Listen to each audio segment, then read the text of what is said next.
Hello! In this video I will show you how to add eSIM on Apple iPad Pro. So you have to start by opening your settings application, then move to mobile data and then click use QR code. And now you have to scan your QR code. And now you have to enter your confirmation code.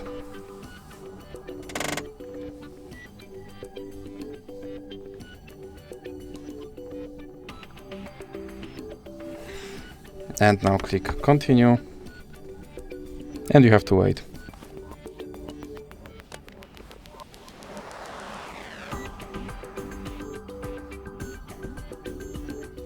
And now click done. And as you can see, my eSIM is now active.